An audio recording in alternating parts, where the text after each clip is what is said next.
something go right over the top of us that looked like a long cylindrical object that almost looked like a cruise missile type of thing moving really fast. We just had something go right over the top of us that looked like a long cylindrical object that almost looked like a cruise missile type of thing moving really fast.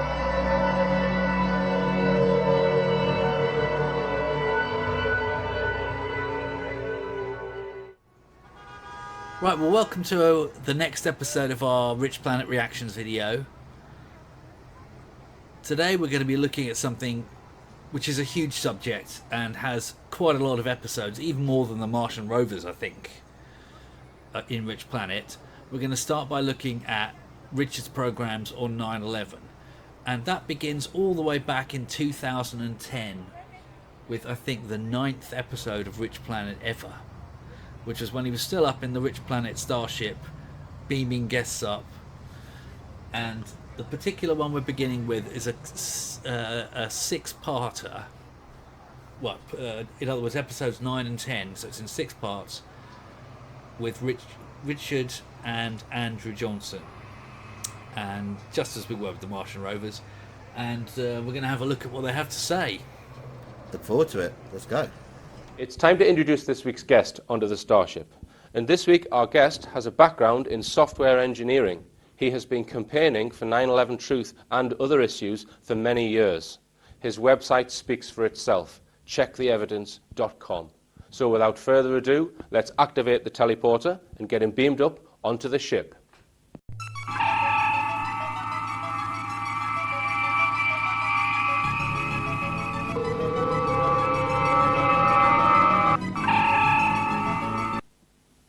Andrew Johnson.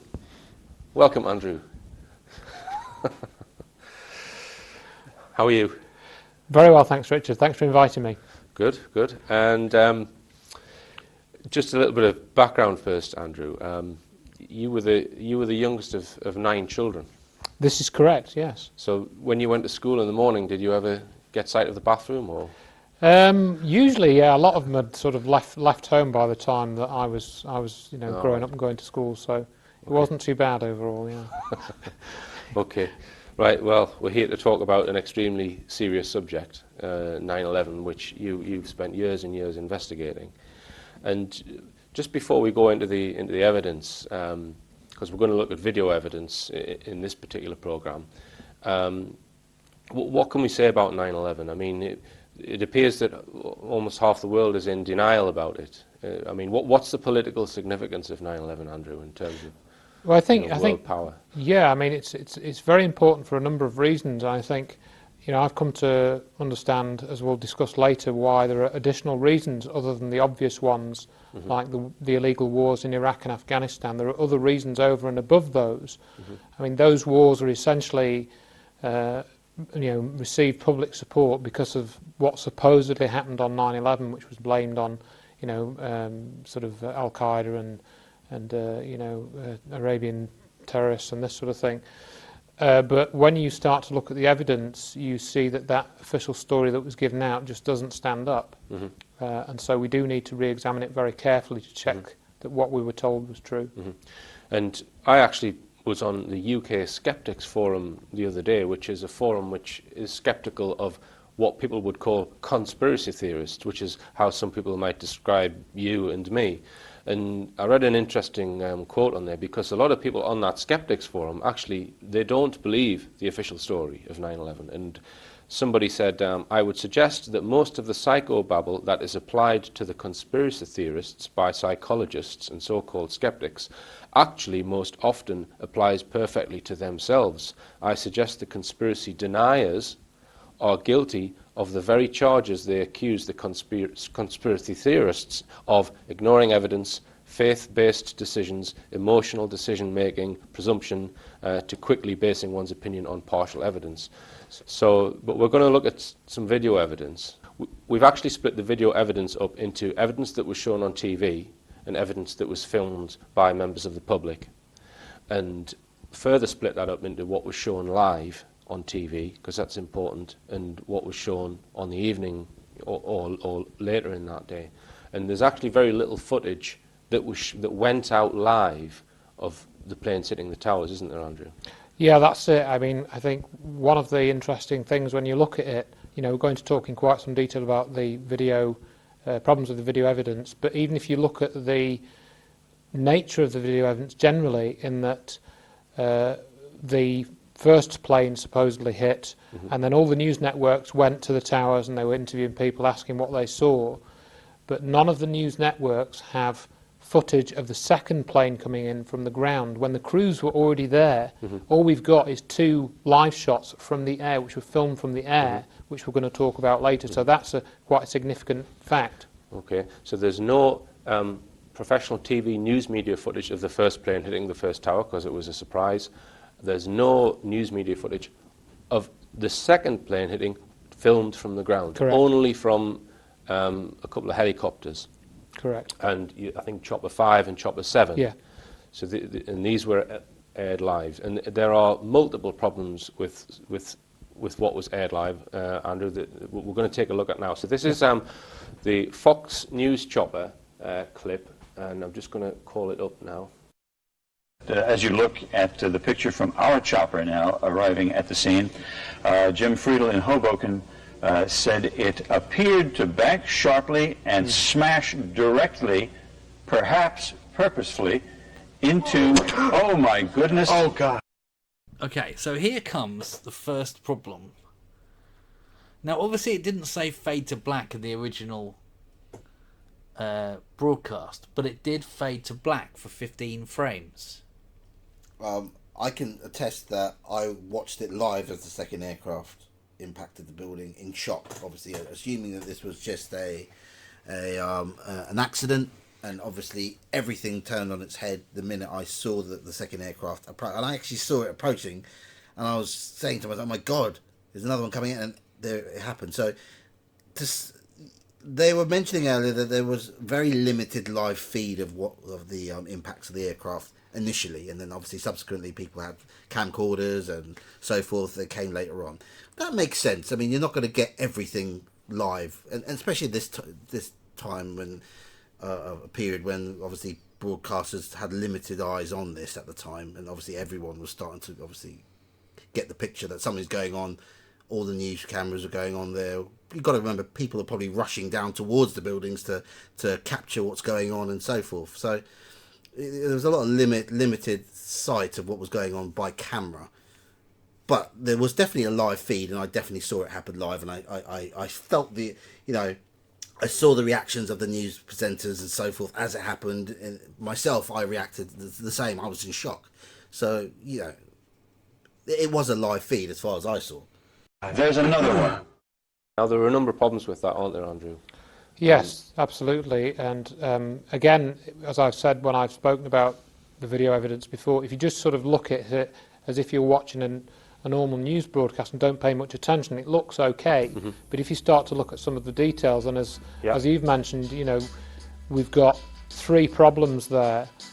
We've got this curious situation with the nose out, where the shape of the plane's nose before the impact appears to be the same as when it's coming out of the other side of the tower.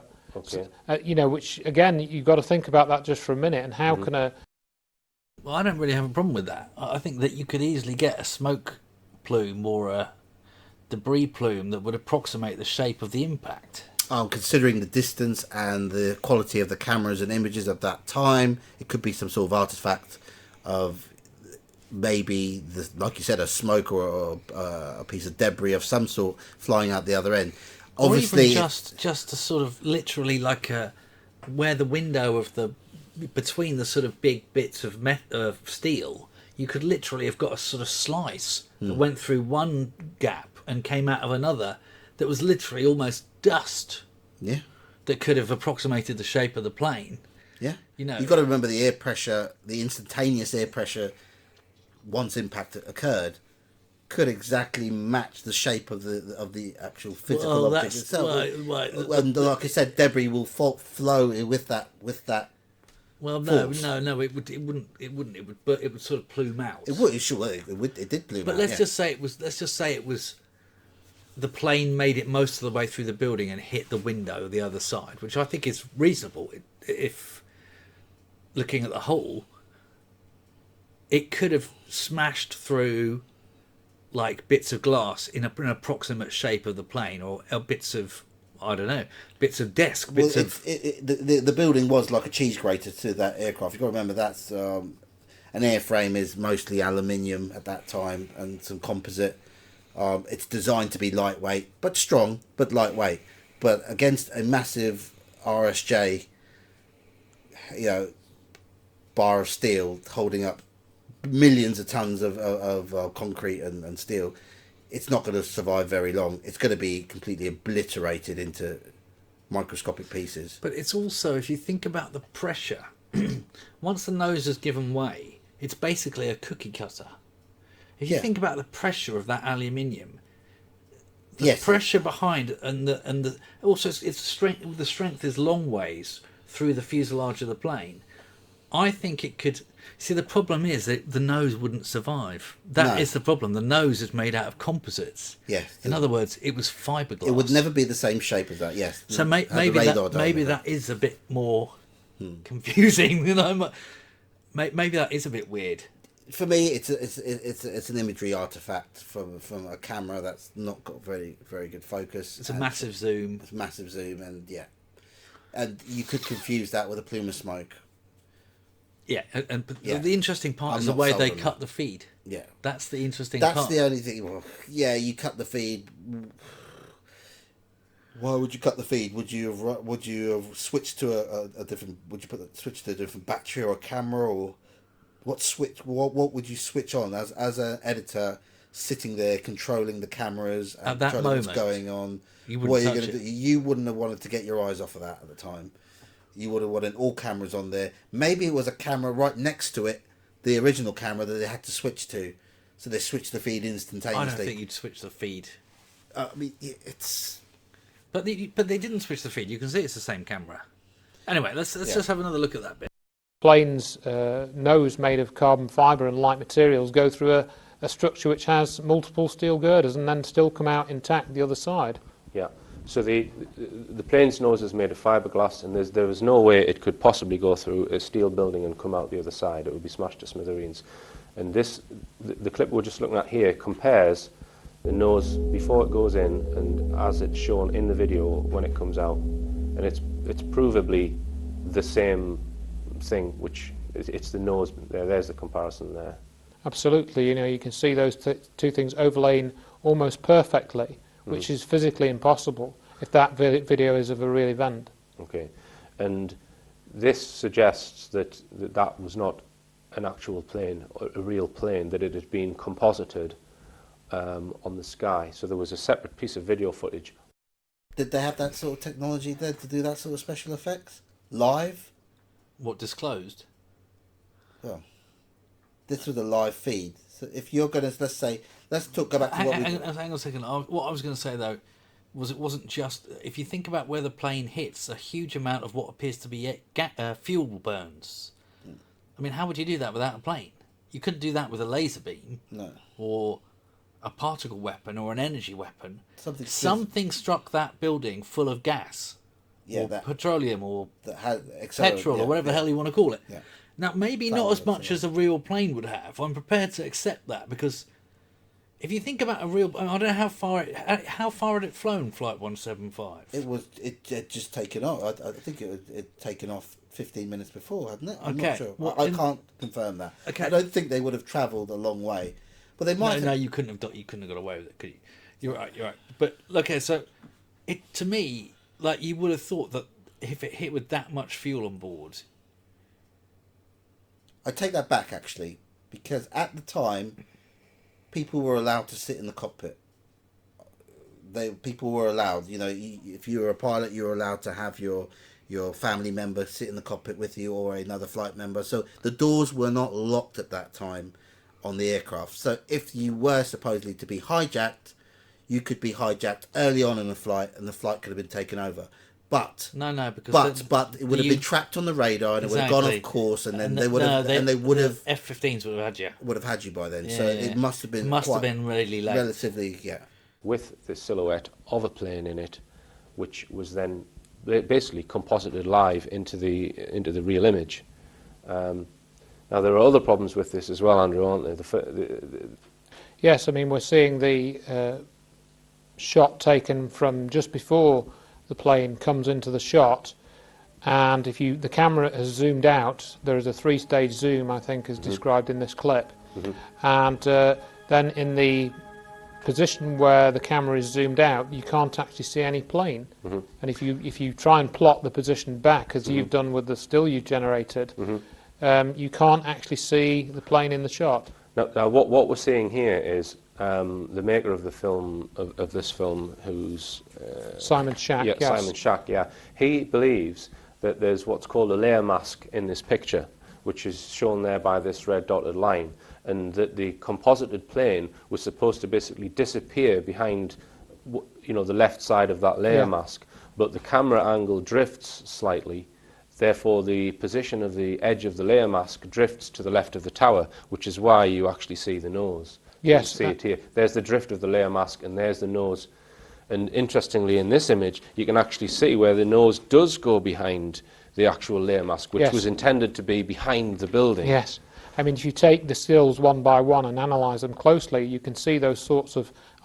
Do you reckon that's real, or do you reckon he added it? It's quite compelling evidence. It's quite interesting, but we need more. We need more information on this. But if they were to do that, you'd have to. You've got to remember, you're doing this at live TV here. This is a live news station. This is a live news event going on here.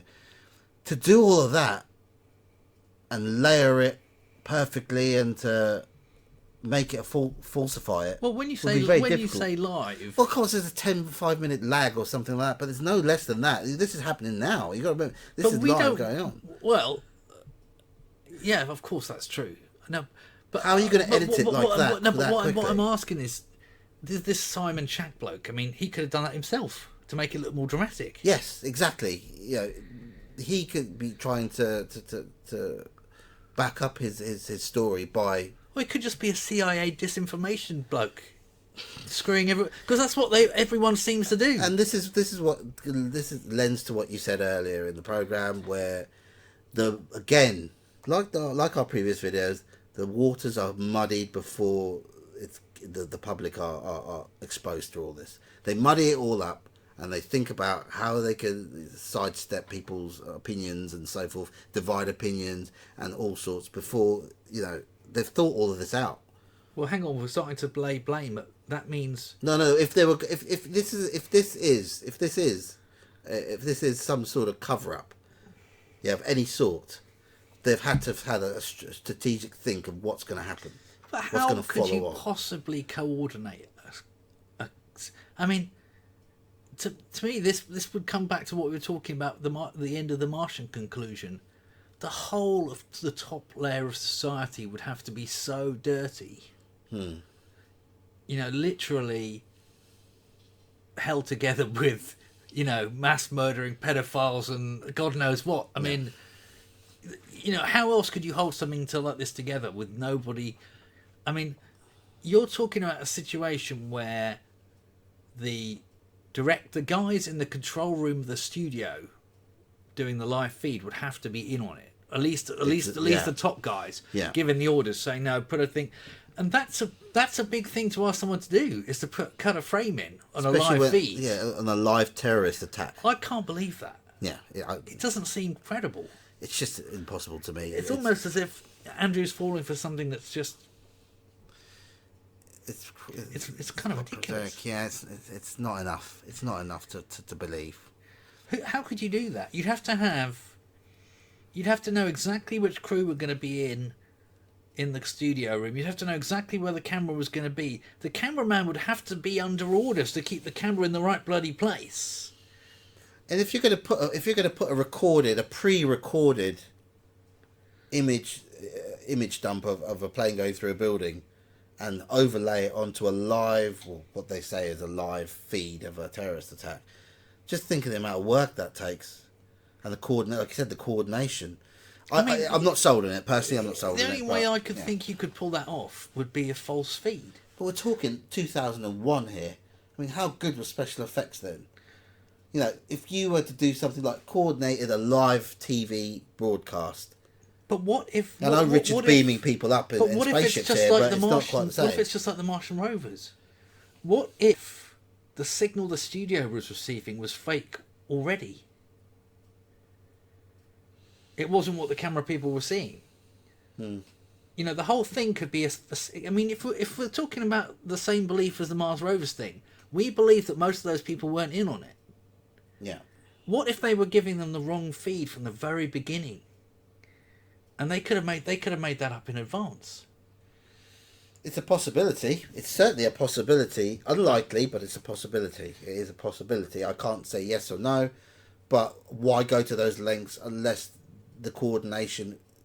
But if on an you're event like coordinating this, I something mean, like this. that would of course mean less people are in on it. It's the only thing. It's just an explanation for why there would be a line with a lot less people in on it. Yeah, I think we're trying to find the rationale for doing that and the effort it would take to pull something like Because that then off. even the director and the producer and everyone would just they wouldn't have time to do anything about it. Yeah, but then obviously all the subsequent footage that we've been fed since of individuals who have took it with their camcorders or whatever. But all that stuff could have been coordinated. I mean, the thing The about it coordination it's just too much coordination. but There's too many people to blab to with loose mouths that would let that out, isn't there? Well, you've got to bear in mind that there's not a single bit of video footage that CNN or NBC didn't buy. There's no independent. Nobody ever went to YouTube with it, or I mean, there wasn't YouTube back in those days anyway. No. But nobody ever went like to a website or an independent or anything like that, or kept a video back. No one has ever shown up with a video ever later saying, "Oh, my son was there from Korea and he took this." No one's ever shown up like that. Do you know what I mean? It's turned up in documentaries and so forth. People Yeah, home videos. there's and no stuff. non-English speaker who showed up with a video 2 years later, which is quite interesting considering it was downtown New York, and you would have thought there would have been Tourist hotspot. some Japanese people or something. Quite early in the morning though. People are going to work. Yes, there's loads of old people around then. Oh, yeah. But I mean, either way, it's still to me. It's interesting, but not prosaic enough. It's not enough to doubt what we. I don't really think that it's evidence. I think it's almost just put offable by quality of camera and film. It's almost not worth bringing in. No. Artifacts, seem to be coming out of the individual frames. Mm-hmm. And again, there's the strange fade to black, Yes. which explain why you think they faded the picture to black, Andrew. Yeah, well, what is supposed that the reason for this was they were monitoring how this live shot was going out and how it was looking, and they discovered that this layer mask problem seemed to be present, and so as an emergency sign, kind of knee-jerk reaction, they faded down the video to a black frame to try and cover up this problem with the layer mask and the plane coming out the other side, which shouldn't have made it into the live shot. Yeah, and they were a second too late with that, weren't they? Yeah. Don't you find that a bit weird? I mean, that's a bit more than a... It's weird. Yeah, of course it's weird. But there's so many different things that could be happening. Like I said, it could be an imagery artifact. It could be a broadcasting issue.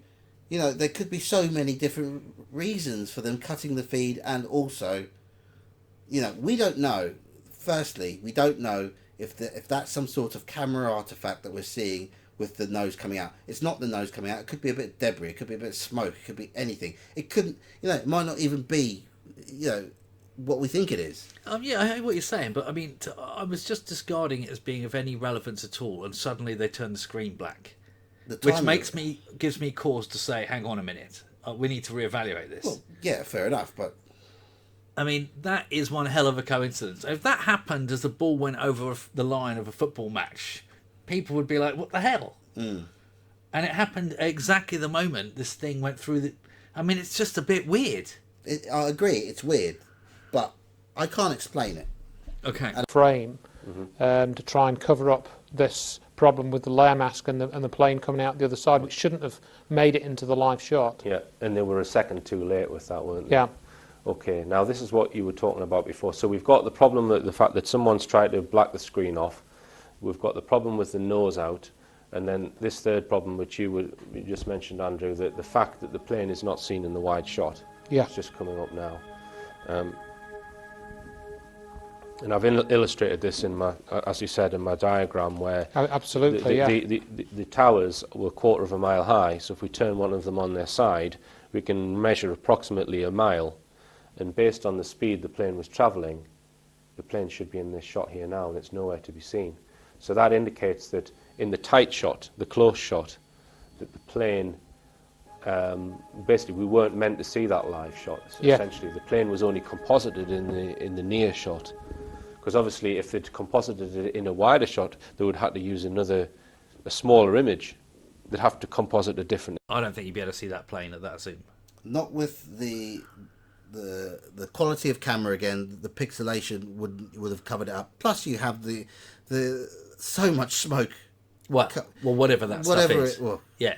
It looks like smoke to me, but you have a lot of stuff blocking the vision, and you have the light behind it. You have the light of the sun behind that. But anyway, let's see what happens. Imaging, wouldn't they? That's right. I mean, obviously, when you're doing this live, you do have to, if you are going to do this sort of video compositing on a live shot, you have got a very limited few seconds to get it right. It's not like with the later when they did the recorded video.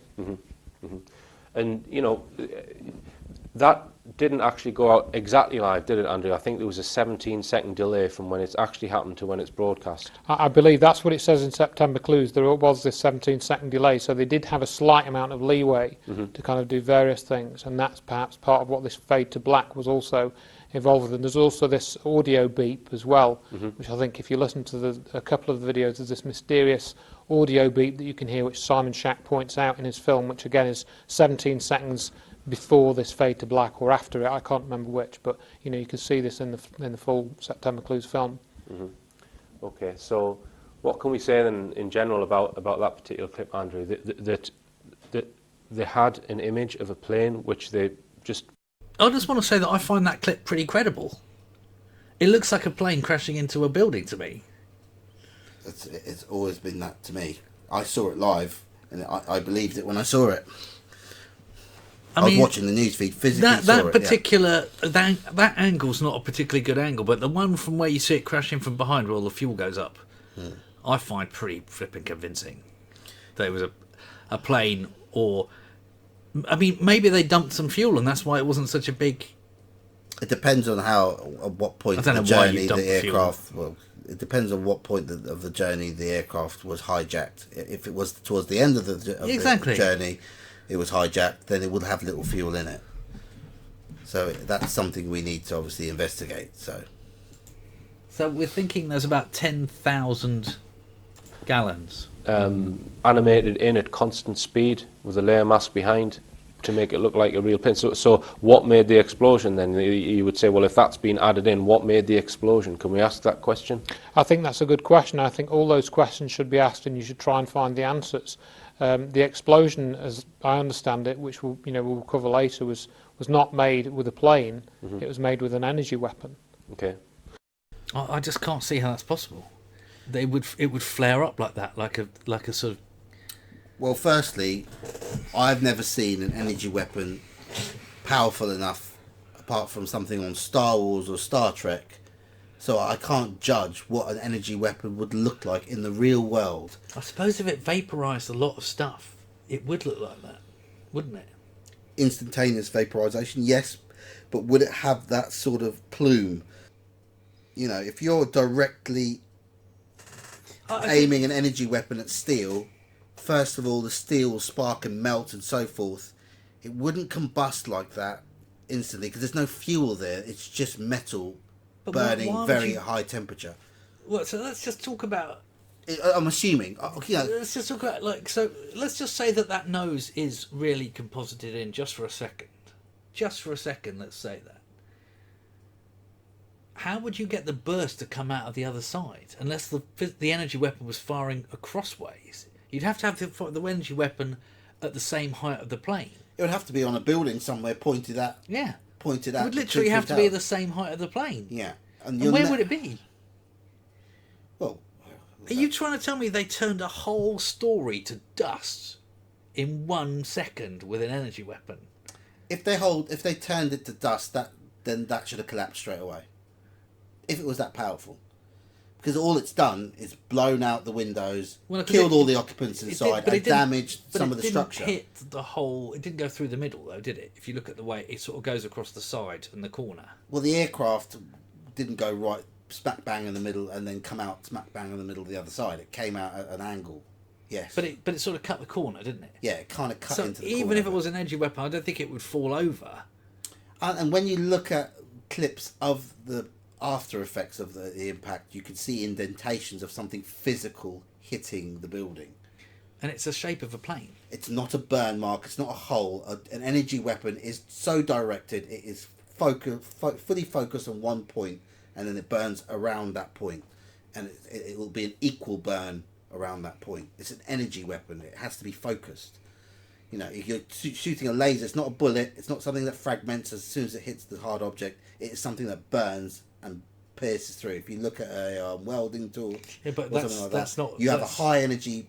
You have a high energy point where it lights up with molten metal. This might be pulsed. Regardless of its pulse, which would be like an impact. Would it? Yeah. We can't say that for sure. We don't know that. No, but for it sure. could be. Hypothetically, could it? It could, maybe, perhaps. But until I see a demonstration of a high energy weapon going through a building, and I know the energy of that weapon, and I've got to remember, 2001, we're only released, it's 2024 now, we're seeing footage of the US Navy, the Royal Navy, releasing high energy weapons to take drones down and so forth. The size of these things are quite compact now. It would have had to have been huge back then. You know, it's not something that you're just going to go unnoticed, sitting on top of a building or sitting on the back of a lorry. You know, someone would have noticed something. And again, the nose out that we just saw there, you could see clearly the nose of the plane coming out the other side. Was that not seen on cameras from other angles? I think there is one shot which was taken, again, it's one of these amateur shots where you see something like that, but I don't think it matches up precisely. Okay. I forget the name. A smoke explosion, or it's basically a piece of smoke or something. Yes. In another angle. Yes. But essentially, there's no way that it's a perfect nose cone coming out, which we saw in that image. Okay. Well, we're going to go for a short break now, Andrew, and we'll be talking some more after this. No, I don't know why you would, from an effects perspective, cut the nose of the aircraft out and spit it out the other end deliberately. Well, it wouldn't work anyway. If it was an effect, it wouldn't come out the other side of the plane. First of all, right, if this was a composite image, you'd have to stop it from before the building, because otherwise it would appear to fly in front of the building. Mm. It wouldn't go behind the building and then come out the other side. No. That doesn't make any sense at all. No, agreed. I don't. The only way that could be possible is if you put something in the nose that wasn't just fiberglass and it came straight through the building. Are we getting into the realms of the aircraft was modified structurally? Well, I'm just trying to fit the evidence here. If that nose really did go through the building, let's just say that it really did. Is it possible they could have made the nose out of osmium or something in order to make sure it got all the way through? Well, titanium even wouldn't survive that. Osmium, how would you want to? I can't imagine osmium is something easy to manufacture and get in quantities big enough to cover the whole front of an aircraft. Well, the other problem and the weight nosedive into the ground. The weight would be unbearable. It wouldn't be able to fly. So what exactly the hell is going on there? If that's not on any other footage, then how could it? That means that it had to be put on by the camera people. it's just too far fetched for the technology at the time. I just can't see that special effects people could do that in that situation unless it's something pre-recorded and you just cut it and start playing the pre-record. And then obviously if you're doing that, there's just too many questions that would arise from that news feed, because that news feed is history making. That would have been looked at by millions of people, and it would have been gone over with a fine-tooth comb, and people would have started really asking questions back then. I just don't think they can get away with it that easily. But you see, because obviously, and after that, literally days after that, you had multiple different clips from different people coming on live as we went through the week, because it was obviously this news event, you know, it's obviously started on September the 11th, but it went on, it was a big story for weeks and weeks and weeks, and more evidence and accounts were coming on board and so forth. At any point in that time period, someone would have said something about that initial news feed. And you're looking, right now what we're looking at is one. But it's like the thing I said earlier. It's like the thing I said earlier. When I saw the buildings collapse, I knew something was horribly wrong. But the days and days and days of all the other stuff started to make me forget about that.